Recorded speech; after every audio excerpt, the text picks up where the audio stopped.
real life, everyday stuff, what you guys are doing every day. Because, you can take all the classes in the world and blah, blah, blah, blah. I just want to talk about real everyday. So, real everyday is it's the same, you're beating the same drum and it's the same conversations over and over and over. We sell real estate, right? So, we do we work with buyers, we work with sellers, we work with landlords, and we work with tenants. That's it. So, I'm going to say it again. We have to decide as agents what our daily activity is going to be. That's our only thing. Like before you do anything else, that's what you first have to focus on. So if you want to work like in a farm area, then you're dedicating yourself for your rest of your life. I know that sounds crazy, but you really are dedicating the rest of your real estate career to one area. Like that is the goal. You want to saturate that area that everyone knows who you are, right? And you are the agent in that area. So there are not a lot of agents that actually do that, but the agents who do it have very successful careers, right? So I know if you think of an area, you can probably think of an agent, right, in a certain area. And what have they done? Literally, they maybe have bus benches in the area. They drop off flyers in the area. They mail the area. That's in my brain. That's what an agent does. Like that they are the area expert. So that is one method of doing it. That's one method. Now, the only regret that agents have when they pick a farm area and plant seeds and water their seeds in their farm area, the only regret they have is 10 years later, they wish they picked a more expensive farm. Right? Because once you've invested that many years and you have so much business, you wish you had a different area, higher sales, right? Because that's really the only way to grow your business at that point is to increase your dollar amount, right? So you can have your bread and butter farm and your dessert farm. You can work two farm areas. You can, but your time is really best spent like concentrating on an area over and over. Now, I listened to Ben Bellett and Greg Gold team and Adam Glick, right? So they have a team. They said that they have 3,000 people in their farm area. I think 3,000. I think it was 3,000. So normally we would talk about having a 500 person farm area. Is that 500 people or 500 properties? 500 properties, 500 single family. I mean, we're talking about so 500 people, 500 single family property. If you might think it's like too much, but the idea is to prospect, 3 hours every day, 5 days a week. And if you hit 50 doors a day, 5 days a week, that's 250 a week.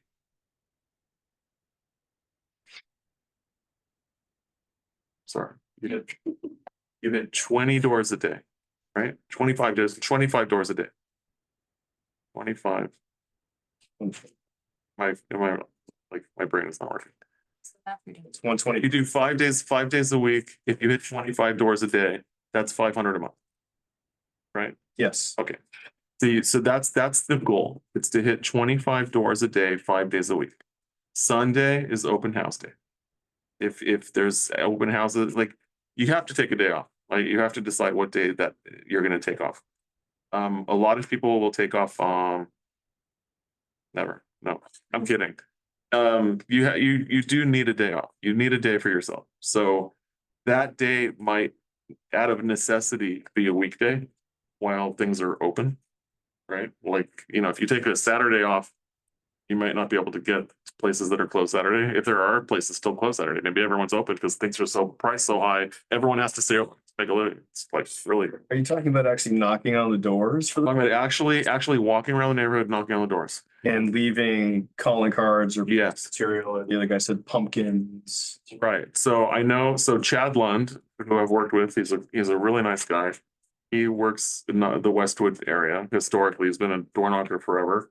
I know July 4th, he puts out little flags. Right. And on his flag, it says, if you want me removed, please call this number. Right. So anyone who's going to complain that there's a flag in their property, they should call him. And then he'll be happy to come over and chat with them and take. But also when the guys are out there knocking on doors, I mean, a lot of people, especially if they're homeowners, are out working. Yes, right. So the other question I get from agents is, what's the best time to door knock? Okay, so the answer to that question is, if you door knock at the same time every day, the same owners will be home. If you, right, so you have to mix up the timing. Right, but over time, you're gonna figure out who's home at what time. When you're out on the street, you see everything going on. You see which houses are empty. You're talking to the gardeners, you're talking to workmen, and you're asking them, hey, what are you working on? Right. So you're really, really in touch with the neighborhood. And people know that. When people are ready to sell, you're the call because they know that you have your finger on the pulse of the area. You know everything going on in the area. That's the whole goal. It's just saturation with your name. If you ask anyone how many, name 5 real estate agents, so that they can name 1, probably 2, they're going to struggle, 3, probably not. You need to be the top of mind agent in their brain. It's just that's how it goes.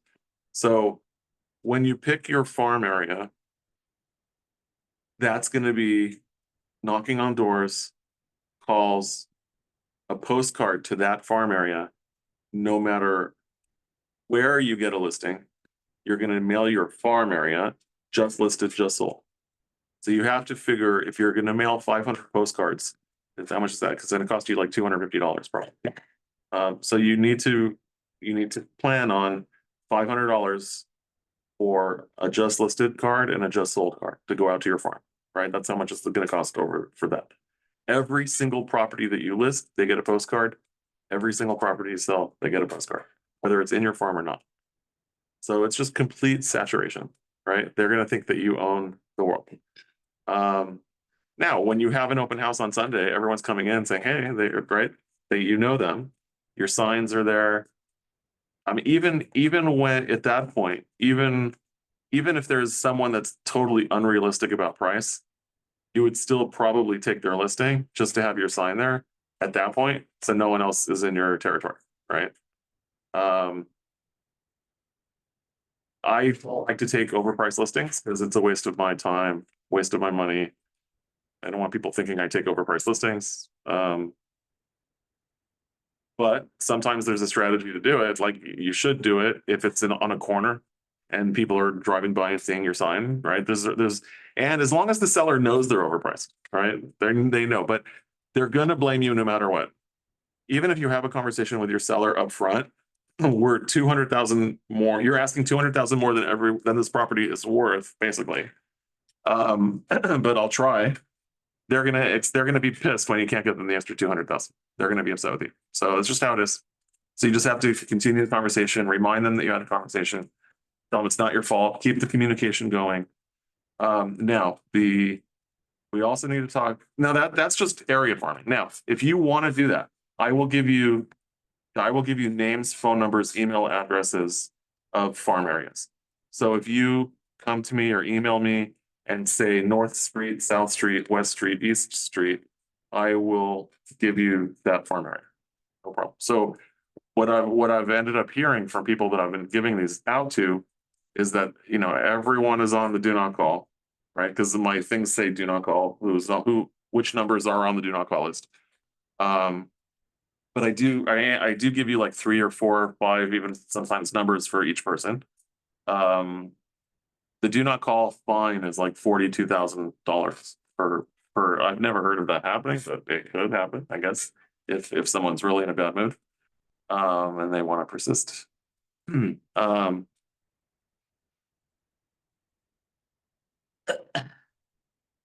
The other thing, okay, so now if you're not going to do farm area, then what are you going to do? So if you know a lot of people in the area, then you need to contact them, right? So if you have people in your phone book, just because they may not have enough money to buy something doesn't mean that they're not going to refer you business. So Gary Keller says every single person in your phone book is 2 deals a year. They are good for 2 referrals a year. So, he talks about having this huge business with 160 contacts. Think about that. He's talking about having a huge business with 160 contacts. It's because of the quality of the conversations that you're having with people. When someone is standing up here and they're talking about what they do in their business, you can tell like how knowledgeable they are about whatever subject they're speaking about, and it comes across to anyone. So, my recommendation is just study the market area, go on the MLS, do the market snapshot, the neighborhood snapshot, and just study the market with how many homes are on the market, how many months supply of inventory, what's the average sale price, what's the average price per square foot, how long does it take to sell a house, right? So that if you have that, if you're able to have that dialogue with anyone, they will consider you a neighborhood expert. All right, now, yeah. How much turnover should you be looking at per neighborhood? Like, what's a healthy? Oh, okay. So picking a neighborhood. So the way that I pick a neighborhood with anyone is I would go on the MLS, and then you can do a map search. So as you zoom in, you can actually count how many properties are in that area you're looking at. I want to find a 3% turnover. So on 500 homes, I need to see 15 sales a year. I mean, if you really think about this, this is probably the most important part of picking your area. If you pick an area that has no sales, you're going to have no business. If you pick an area that has a lot of sales, you're going to have a lot of business. So when I pick an area of 500 homes, and historically I see that there are 15 sales every single year, year after year after year, when I'm knocking thinking in my head, are you one of the 15? Are you one of the 15? Are you one of the 15? Right? Because there are going to be 15. There are. So that's just how it is. Like, so you go into the MLS, you do search, listing, single family, and then you say view map, or view area. I can show you. And then you zoom in, pick an area, you count out 500 homes, and then when you click the D on the sold, you can click D for date. Go back 1 year. I'm gonna show you. Very important. So, how many of you are actually going to do this? Do you want to do this? That's the question. It's up to you. Yeah. Well, as new agents, how do you? That's exactly that. Oh, it's scary. It's scary that negative. How do you convince Absolutely get it. Yeah. that you're better than the guys who are already there, or how do you differentiate? So when I'm knocking a door, it's just to create a relationship. Okay. It's only to create a relationship.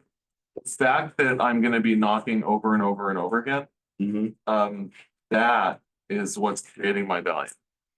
Keep going back. Just keep going back. Okay. And they're going to see you at open houses. Right? They're going to walk in, you're talking to them, they're going to call you by name. How you doing? And I guess also in Los Angeles, where we are in Beverly Hills, so many of these homes north of, Santa Monica are gated, right? Yes. So I guess it's part of your search area should take into some of those factors into it. So I met an agent. I met an agent who door knocks Montecito, You're not allowed to door knock in Montecito, Okay, and he does, yeah, and he's very successful. because he only needs one sale for 3 years. Probably, but he's, you know, he's a very active agent. Uh-huh, He goes in these long driveways, and he'll go at the bottom of the driveway, he'll ring the bell. And he'll say, hey, can I come up? really? Yeah. People actually are okay with Yeah. that. Because no one else is doing it. Wow. I do like Montecito. Oh, my Where is that? So I'm gonna show you here. So if you go search, Oh, you're right. search listing, single family. And then what I'm gonna do is just gonna pick an area. So let's look at. Let's see, I'm gonna zoom in. Now, when you zoom into an area, you can, so I'm gonna go over here. An area of, let's go to Silver Lake. Let's check out Silver Lake. Okay, so I'm gonna zoom in here. And you can actually count the amount of homes in the area. So 1, 2, 3. You could be building satellite. House or houses. 2, 4, 6, 8, 10, 12, 14, 16, 25. So I got 50. So I need 10 of these blocks. So I'm gonna click on draw. I'm gonna go 1, 2, 3, 4, 6, 7. That's gonna be my area. What's this program you got there, JJ? This is the MLS. Ah, cool. So that's about 500 homes, I think. Now that I picked the area, I'm going to go to sold. And where it says, instead of just clicking this checkbox for sold, I'm going to click the calendar there. And I'm gonna go back last year. And then I'm gonna press apply. So when you click the calendar, it's gonna pull up that box. Okay. Now, I only have 8 sales in all of that area. That's not good. So I'm probably gonna move on. Now, if this area had 15 sales, right? Here's what I would do next. I would put our calendar again. And then this is from 6/27/23 to 6/27/24. I'm now gonna change this from 22, 23 to go one more year back. And that's now from 8 to 9. So you wouldn't consider the dollar amount of the houses? Right now, I'm picking an area that's activity. Because it has to have activity, right? So, okay, so now it went from 8 sales in the past 12 months to 9 sales the previous 12 months. Let me go one year back again. I'll go 21 to 22. Apply. So 8, 9, 24. So I don't know. They're still low. COVID, like I have no idea. So let me go back even one more year. 2020, 2021. That's a really drastic change. So it went from 9, it went 8, 9, 24. 8, 9, 24, 22. Okay. Someone thought this was a great area years ago. And look what happened to them. So the door knocker that took this area, because it was killing it with 22 sales, 24 sales. And now they're getting 8 sales, right? So they need to increase their area. But right, this can happen. We see the evidence, but this is exactly how you pick an area. Is your 3% a random number or is that? No, that's an industry. Historical? Yeah, that's an industry thing. Okay. So you want to have a 3% turnover. So there's also a button here that says run statistics. So I'm just gonna go here to the last year. Just gonna go back to 8. And I'm gonna run statistics on that. Let's see. So it's telling me, what is this? Select a report. Market analysis. But I can see here that the average sale price here is 1.7. Okay. Number of listings, yeah, not a lot. Let's see, market analysis. So, but that's how you analyze your farm area. That's how you do it. You go search. You basically just you go search listing single family, and you're going to scroll around in the map And then you'll you'll have to count 500 homes, and then you'll hit draw. And then go to that Pentagon kind of thing, and then you can draw around your area. And then after that, you will hit the calendar, and you'll go last year and then apply. That'll tell you how many sales there are in the past year. And then you'll do 1 year previous, 1 year previous. So pick an area that has a lot of sales, and if you pick an area that has a ton of sales, you're gonna get deals, right? It's just gotta happen. So the only thing that you're gonna have to do besides do the work is you're gonna have to get better at your script styling. What do you say when you're at the door? It doesn't really matter what you hand out. What you're handing out, it just has to have your name and phone number on it. If you want some ideas of what to hand out at the door, if you go to our title guys websites, like Brandon Miller, brandon-miller.net. Brandon's with Fidelity National Title. I love he has resources here.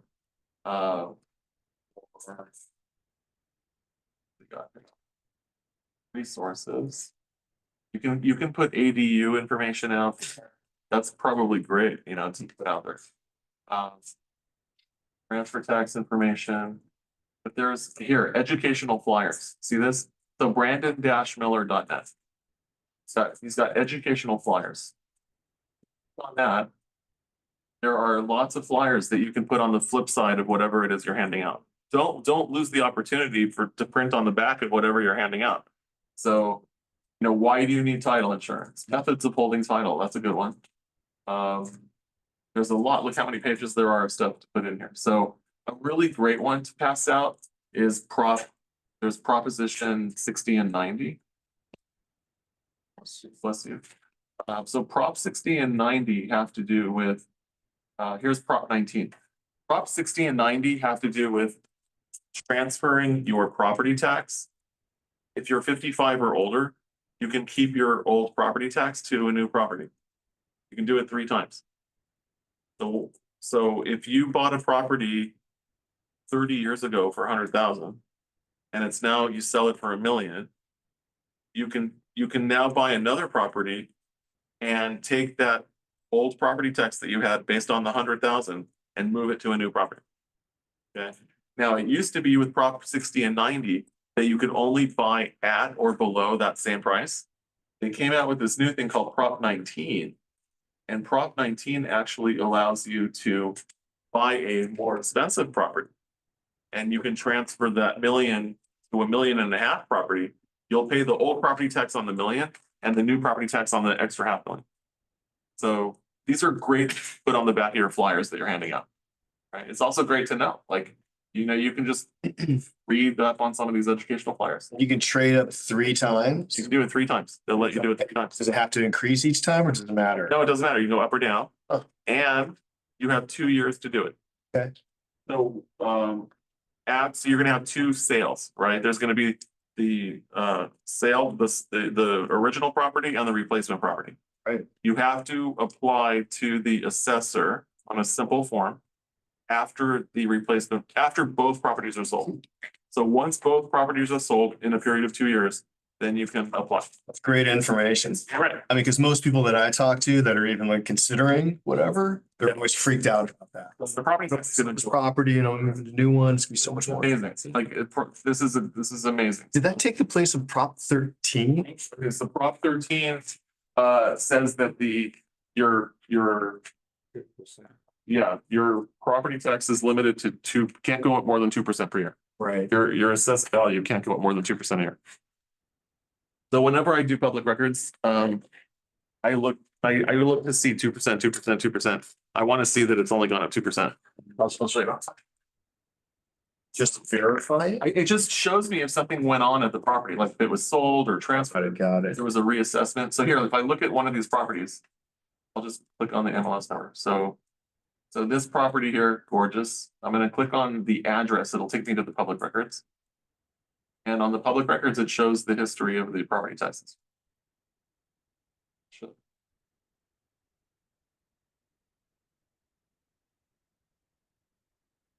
Sometimes. I don't know, I've been having an issue with, having an issue with this, this other problem. I was having an issue with this yesterday, getting the public records like this, They weren't loading for me. and they were not. Oh. Yeah, there's an issue. GJ, can you also? Oh, here we go. Okay, so if you look at the property tax, here's the assessment and tax. So here it says 2%. That's what I'm looking at. Got it. So if I see here it goes 2%, and then it says here 1000%, I know that You also say that you have to apply for that, or you is have to apply for it. you do have Yeah, you have to 2 apply. years to apply? Yeah, and you don't need your accountant to do it. It's very simple form. Really? Yeah, I pulled it up yesterday. It's very simple. Very, very simple. 13. Prop 19. Prop 13 is automatic. They can't raise your property tax more than 2%. But does it happen? Like if. Okay, so what happened in 2008, 9, 10, 11? There were tons of foreclosures. That was like before you were born. No, I was fine. So what happened was property prices plummeted. So people were paying property tax based upon this high number that their property wasn't worth that anymore. So they would apply to the assessor to reduce their property taxes. And it was granted. A lot of it was granted. But then when property prices started going back up, the assessor came back around and said, we're re-raising your property. Of course they would. Of course they were. Of course they would do that. So that's what happened. And the property tax in LA is what, one Okay, so, right, so it's about 1.25%. quarter? So no matter where you guys go, who you're talking to, Beverly Hills, not Beverly Hills, it's about 1.25%. So if you buy $1 million property, your property taxes are based on the purchase price. So if you buy $1 million property, your property taxes are going to be $12,500 a year. That's why my parents are so freaking slow. You drive up to the Bel Air, it's like. Yeah, no, but it's still 1.25. Like people in New York pay a lot more property tax than we pay, a lot more. So Florida too, yeah. So just depending where you are in the country. But don't they have income? No income. I don't, right, exactly. Yeah, Too? that's true. They pay crazy HOAs in New York too. Yeah. Crazy They're not, they're expensive. kind of And expensive. the city is No, I mean, All right. So, like 6,000, like pretty. Beverly Hills, they all right. Like you guys. Now, in the Millionaire Real Estate Agent book, in that book, I passed this out the other day. I want to pass it out again. Page 138. So if anyone wants this, like, I'll take. Yeah. okay, so this is page 138, and this is, you can just pass a couple back. back, I mean, Um, a few more back here, JJ. We have a I have. Oh, well. this is Nice. these are what you're gonna go after for prospecting. You have to pick something that you're gonna do every day. You have to do it. So. Perfect. Perfect. Okay. So, do this today.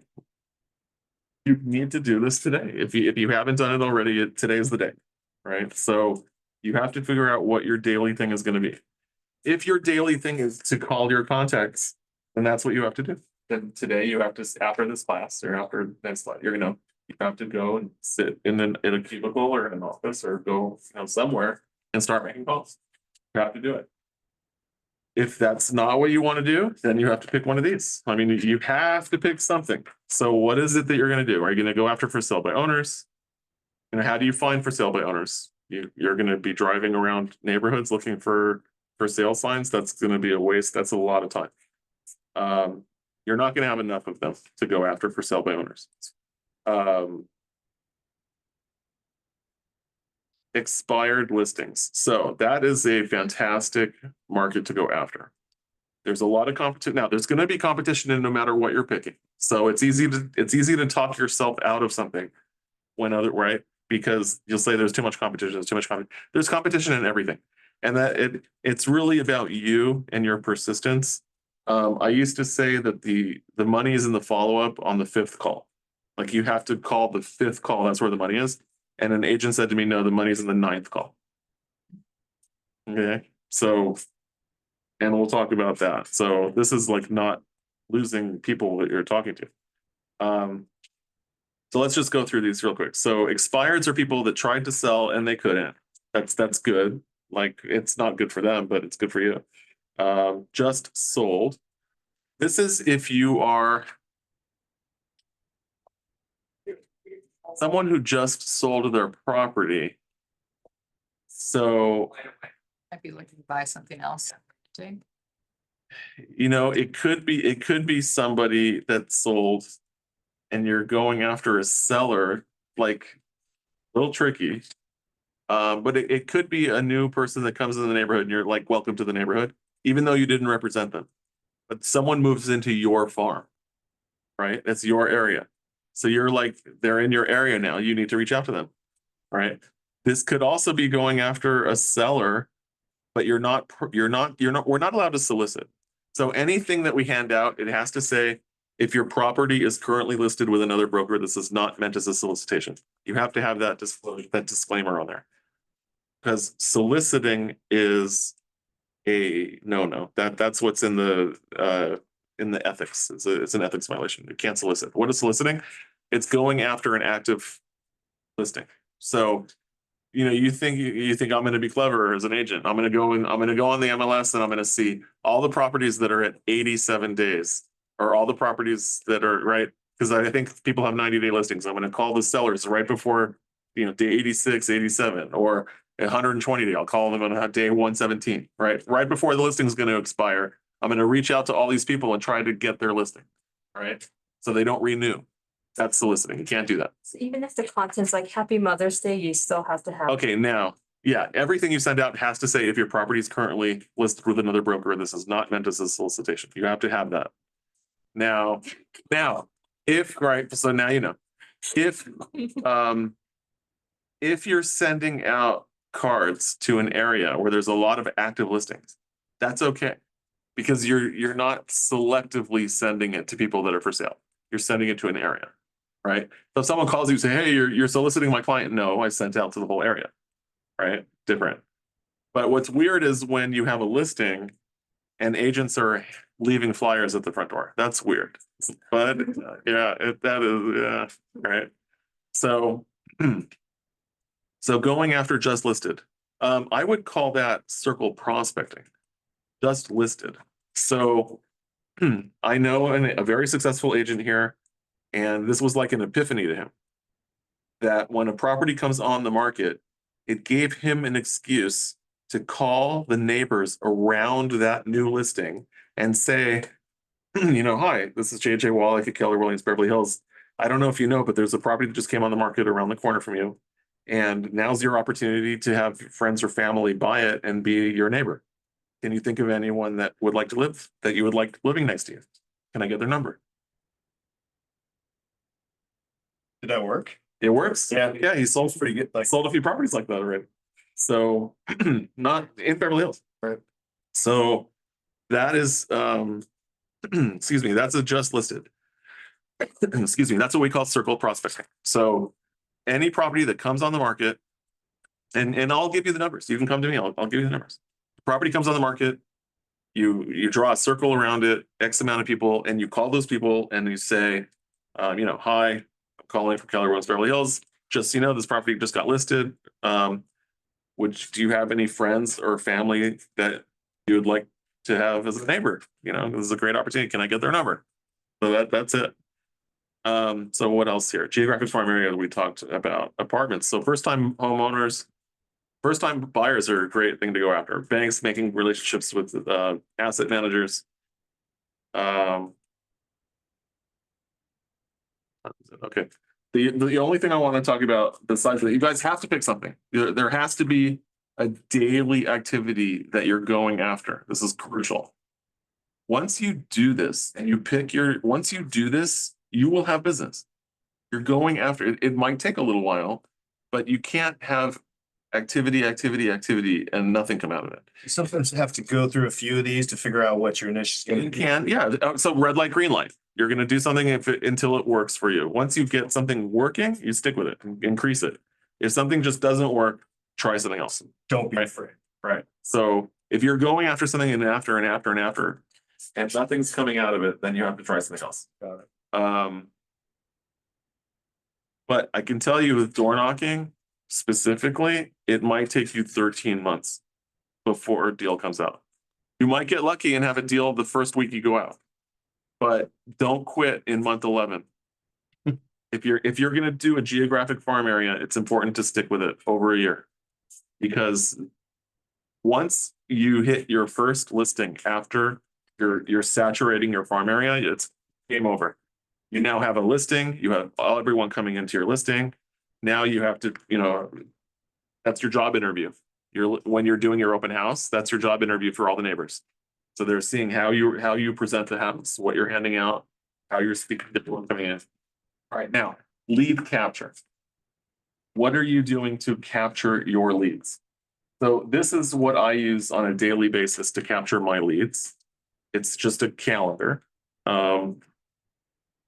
I have one of these going back 20 years.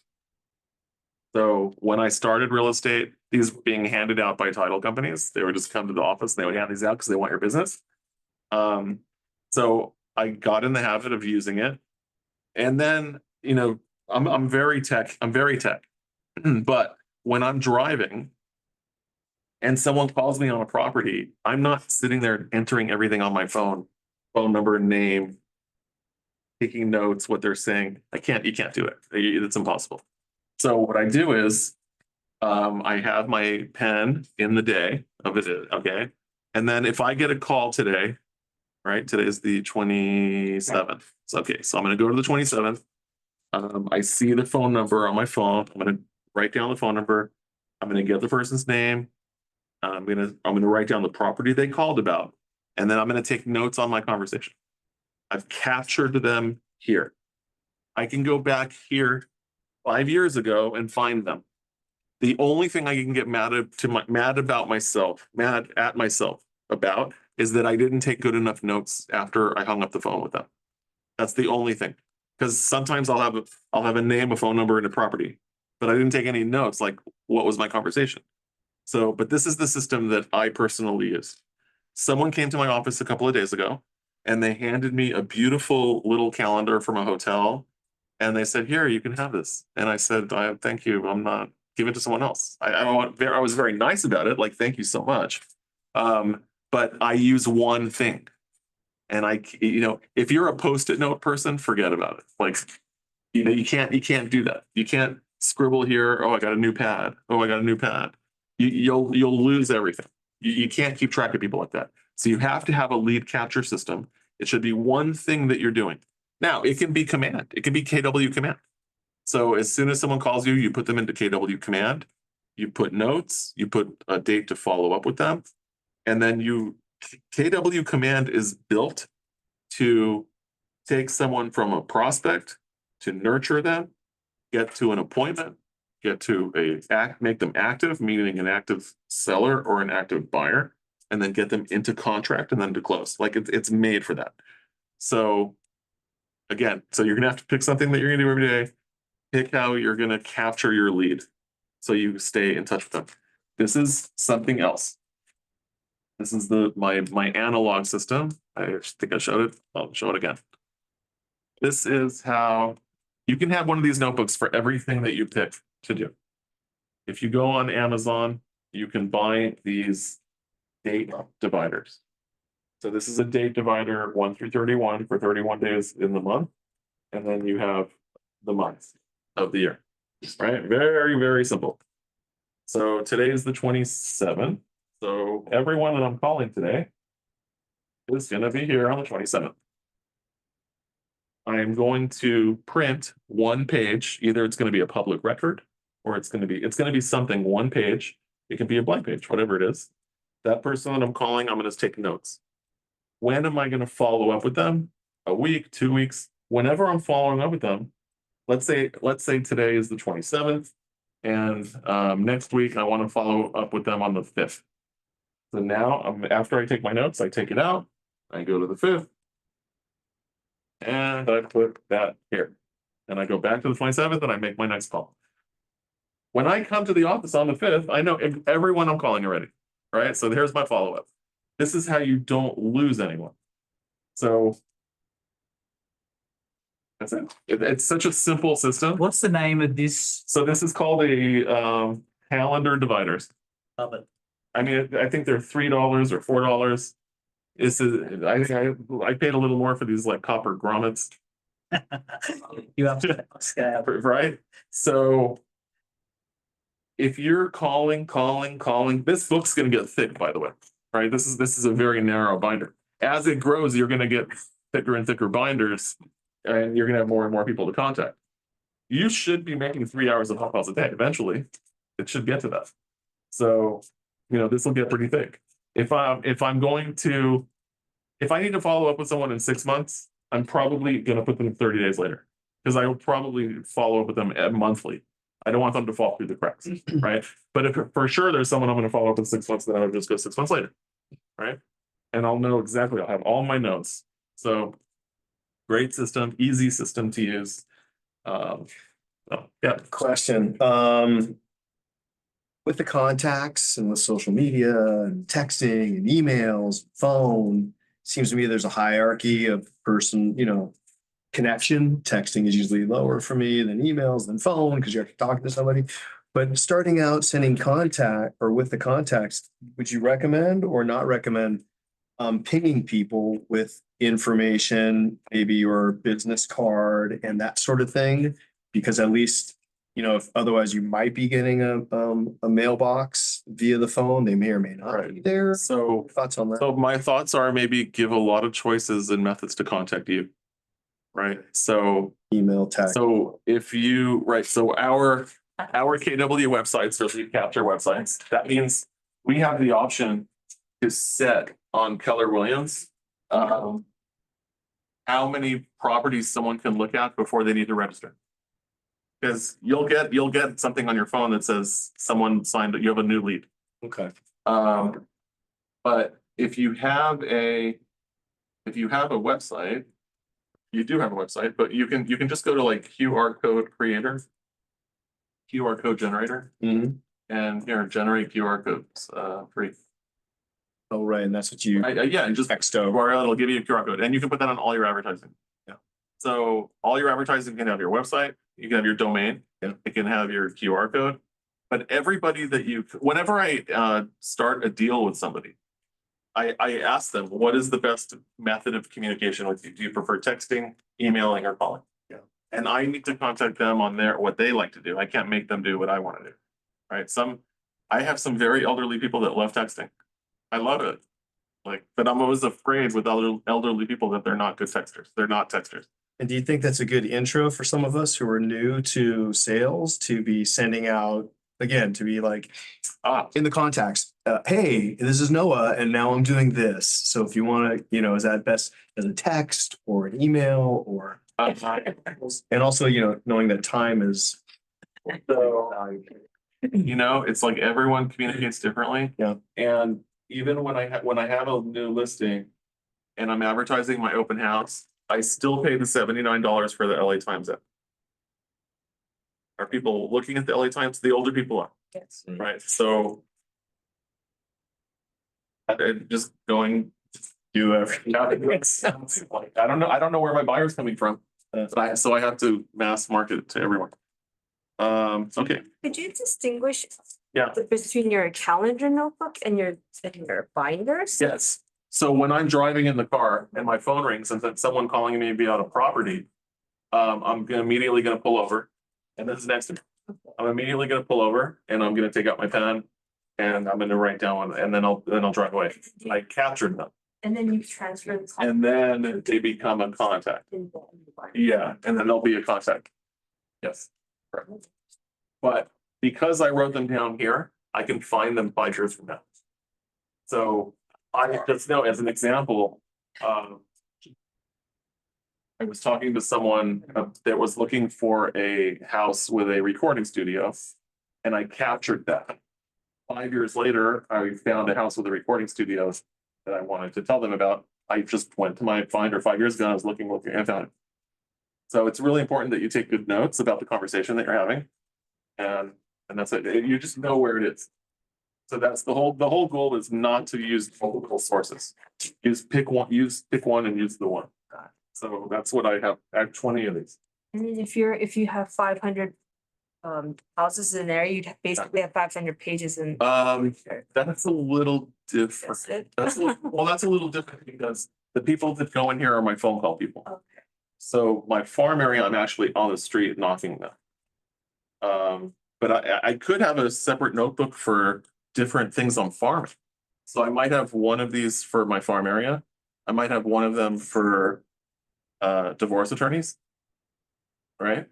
So I could have a different notebook for every source of leads I'm going after. Why would you not combine them in one? File? If, I'm just saying, like, It's because it'll get too. too messy? It'll get too messy, yeah. Too many contacts. It's like having folders on your computer. And you just don't know where to get it. Do you follow up? So you follow up until they list with you or until But like, tell you to. okay, you, let's say you reach out to a prospect. Yeah. When should be the next So every single person is different, right? But is door knocking the same door monthly too much? I don't know. Hi, it's me again. Hi, it's me again. Hi, it's me again. Depends. You have to get permission from them. Like, would you like a follow-up in a month's time? And they might say, yes, so you ring them in 3 weeks. Would you like me to keep you updated on the market activity? That you can get an easy yes on that one. Yeah. Everyone's going to say yes. Everyone's gonna say yes, they'd like to be updated on the market. So then when you come back to them, it's just like, just giving you a quick market update, in the past month, this is what's going on. Talk to you later. That's it. You just want to be that, you do want to be that person. No commission breath. It's very commission breath, my breath. If you don't worry that you are bothering someone, like that you're afraid to email them because you're going to be spamming them, and don't if they don't want to get email from you, they'll opt out. They'll just opt out and don't take it personally. All right. So like I'm trying to unsubscribe from a lot of stuff because I'm getting so much. There's a whole app for that. Subscribe and you subscribe to more. Once you click the Go to website to unsubscribe. Go through pastry. What? Unsubscribe. What have I done? I think Because I think whatever works for you is what you should do. Nothing works the same for everyone. So you need to try different things and see what's working for you. All you need to do is have a real estate conversation, which is, do you have any plans to do anything this year in real estate? And, is there anyone that you can think of right now that could use my help? That's it. It's really, but you have to have 10 of those a day. Ideally 20. Right? And that's it. There's nothing else to do except to pick who you're calling. What was that again? Do you know anybody who? So it's like, hi, it's JJ. How you doing? Just curious. I know we don't have this conversation often. Do you have any plans this year to do anything in real estate? Right. Buying, selling, leasing, investing. Can you think of anyone that could use my help right now? Use my help, right?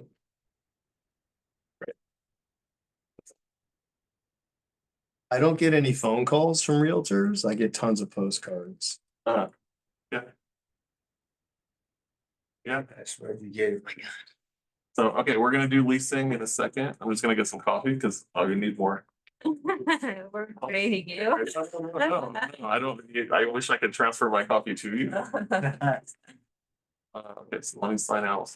Yeah. When you ran to catch up. When you ran again to have a catch up coffee or something.